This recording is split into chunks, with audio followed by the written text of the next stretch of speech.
Elle va représenter la France lors des Jeux de Paris.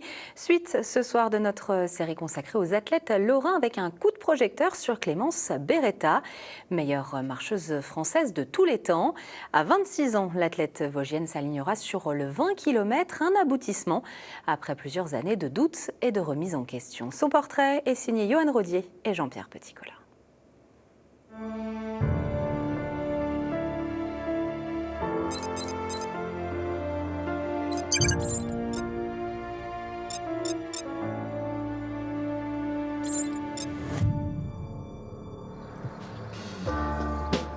Un long chemin, pavé de succès, de doutes et de remises en question. Depuis son adolescence, Clémence Beretta est présentée comme le phénomène de la marche athlétique tricolore.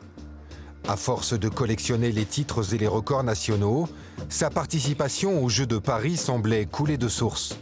Un statut pas toujours évident à porter pour la Vosgienne. Depuis 2015, il n'y a pas une saison, il n'y a pas un mois qui passe sans qu'on me parle des Jeux Olympiques. Et même à l'époque, 2015, j'étais très loin, j'avais un niveau peut-être national, régional, et on me parlait déjà des Jeux Olympiques. Parce que forcément, les gens ont peut-être du mal à comprendre en fait, tous les paliers qu'il faut avant d'atteindre le niveau Jeux Olympiques. Et je dis qu'il m'a vraiment fallu un cycle de 9 ans finalement pour arriver à ce niveau-là. La pression, les attentes ont fini par peser sur la santé mentale de Clémence. À 19 ans, elle est victime d'un burn-out, un coup d'arrêt dans sa carrière. À l'époque, j'avais aucune préparation mentale, je ne savais pas gérer mon stress, je ne savais pas du tout comment aborder une compétition. Je me mettais une pression mais de malade mentale. Et puis en fait, un jour, je me réveille et là, en fait, c'est vraiment le néant. Je ne peux pas l'expliquer autrement, c'est du jour au lendemain, finalement, je me retrouve je ne peux plus m'entraîner, en fait, mon corps ne supporte plus la moindre charge d'entraînement. Après avoir remonté la pente, la marcheuse décide de tout changer. En 2021, elle quitte le pôle France de Nancy et revient s'installer dans les Vosges. Elle s'entoure d'une psychologue et d'une hypnothérapeute pour gérer son stress et l'accompagner dans sa quête de performance. Quelle serait la pire chose qui pourrait arriver sur cette course ? C'est passer à côté l'objectif que je me serais fixé. Autre évolution, Clémence choisit de s'entraîner avec Pierre, son papa, le président du club d'athlétisme de Remiremont. Un duo qui fonctionne avant tout à la confiance.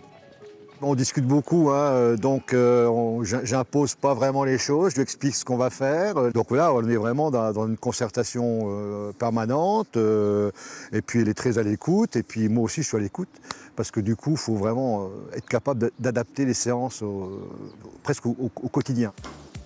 Changement de structure, changement de méthode aussi. Allez, dernière.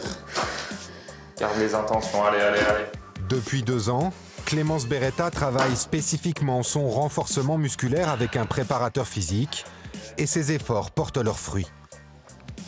6e des championnats d'Europe en 2022, elle prend la 16e place des championnats du monde l'été suivant. Et en mars dernier, après un premier échec, elle décroche enfin le Graal, sa qualification pour le 20 km des Jeux Olympiques, en explosant son propre record de France de plus d'1 minute 30. Quand je franchis la ligne d'arrivée, il n'y a pas cet effet de sidération. Je ne suis pas dans une émotion, je suis vraiment... c'est vraiment en mode... Putain, je l'ai fait. C'est vraiment le soulagement de... Ça c'est fait, on n'en parle plus, je peux rentrer à la maison sereine.